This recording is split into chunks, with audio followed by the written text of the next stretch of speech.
Hola a todos y a todas, bienvenidos nuevamente a nuestra clase de Historia de segundo año.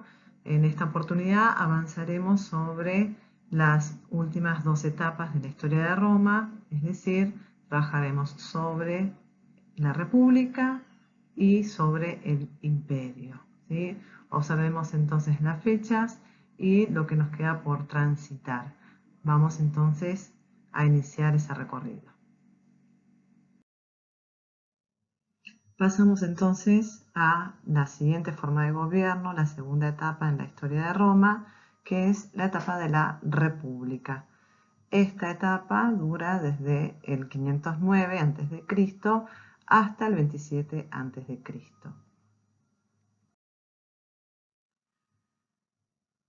Si bien la mitología dice que el primer rey fue Rómulo, el último fue Tarquinio el Soberbio.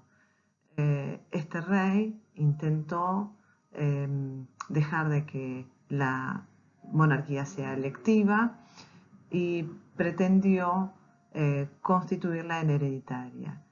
Esto y otras medidas autoritarias que él llevó adelante dio lugar a que se pusiera fin a la monarquía. El Senado entonces constituyó la República. República significa res, cosa, pública, de todos. Entonces aquí veremos que se transforma la forma de toma de decisiones. Observemos entonces, ¿sí?, que aparece un cargo, el más importante aquí, que es el de los cónsules. Dos eran los cónsules que tomaban las decisiones de gobierno y que eran elegidos una vez por año. Esto era resuelto por la Asamblea del Pueblo. Junto al Senado y la Asamblea, las magistraturas van a ser entonces las instituciones políticas más importantes de la etapa republicana.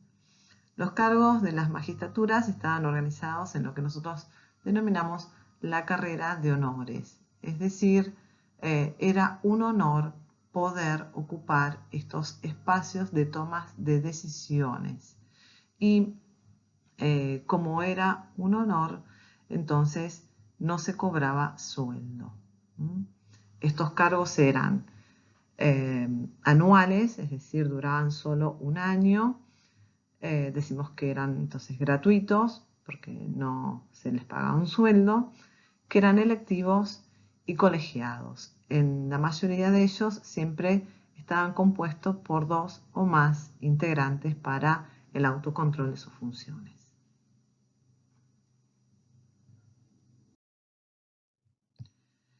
La expansión romana implicó la apropiación de gran cantidad de tierras, que fueron distribuidas de manera desigual, haciendo que las diferencias sociales se incrementaran. Esto es lo que podemos ver en la etapa de la República. Es el momento de mayor expansión, ¿sí?, sobre todo en el siglo II y I de la etapa de la República. A pesar de los intentos por llevar a cabo medidas que pusieran fin a la desigualdad, los conflictos sociales no tardaron en llegar y esto derivó en guerras civiles. La expansión territorial que se logra en esta etapa de la República paralelamente da lugar también a un aumento de la desigualdad. Un caso emblemático es la lucha que llevan adelante algunos representantes de la plebe, como es el caso de los hermanos Graco, que buscaban generar algún tipo de medidas y de reformas que terminaran con esa desigualdad respecto de los patricios. Pero, no tuvieron buen puerto, terminaron trágicamente asesinados. Otro ejemplo respecto a ese aumento de la desigualdad fueron las constantes revueltas que existieron a lo largo de la historia de Roma de los grupos esclavos. Estos cada vez eran más numerosos y sus condiciones más indignas. Un caso reconocido es el de Espartaco. Les recomiendo esa película, que es un tanto vieja, pero que recupera la historia de la lucha de los sectores esclavos por su libertad. Bueno, los últimos años de la República tuvo tantos cambios en cuanto a la organización política y al desarrollo territorial, que todas estas guerras civiles terminaron dando por fin a este sistema e instaurando uno nuevo que vamos a conocer como el de el Imperio Romano. Aquí comenzaríamos la siguiente etapa, que es la del imperio. Es una etapa extensa que transcurre entre el año 27 a.C. y que podríamos dar dos cortes de finalización. Uno en el 476 con la caída del Imperio Romano de Occidente y la invasión de los pueblos germanos, y una segunda etapa que tiene que ver con la caída del Imperio Romano de Oriente en 1453. Pero recuperaremos el año 476 porque este también a su vez da fin a la Edad Antigua. La llegada de Octavio al poder modificará la forma de gobierno del sistema republicano al imperio. Él en un inicio sostendrá algunas instituciones republicanas, pero con el paso del tiempo el Senado le otorgará múltiples títulos y poderes, es decir, se convertirá en Augusto, el elegido por los dioses, en el sumo pontífice, será cónsul vitalicio, es decir, de por vida, será el emperador, el jefe de los ejércitos, el príncipe. A partir de este momento veremos cómo la concentración del poder y las decisiones estarán en una sola persona, en el emperador, y de él y sus medidas dependerá el desarrollo de la historia de Roma en lapsos de paz y de desarrollo y de crecimiento a momentos de inestabilidad. Serán entonces sucesivamente las diferentes dinastías. Octavio pertenecía a la de los Augustos, los elegidos, y otras en donde cada uno, como la Julio-Claudia, la Flavia, la Antonina y la dinastía Severa, cada uno de esos emperadores tendrá diferentes formas, acciones y medidas que los caracterizarán.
Con la llegada de Diocleciano en el 284 después de Cristo y la máxima extensión del territorio imperial, este decide dividirlo en dos partes, en Oriente y Occidente.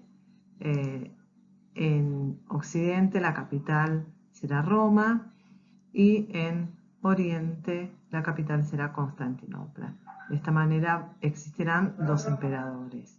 Pero poco a poco, bueno, estos gobiernos y estos emperadores van a ser cada vez más débiles, se encontrarán con mayores dificultades y conflictos, las fronteras comenzarán a ser cada vez más débiles y poco a poco ingresarán pueblos que terminarán provocando la caída del Imperio Romano de Occidente en el 476. De esta manera se pone fin a ese apogeo y desarrollo del Imperio Romano. Bueno, de esta manera vamos a finalizar la clase. Les propongo entonces que repasen a través de este corto video cómo es el desarrollo y la expansión territorial de este pueblo, que tomen nota de aquellas cosas que consideran relevantes o de las que les generaron dudas. Un beso grande, a cuidarse mucho, a quedarse en casa y a seguir estudiando. Besos.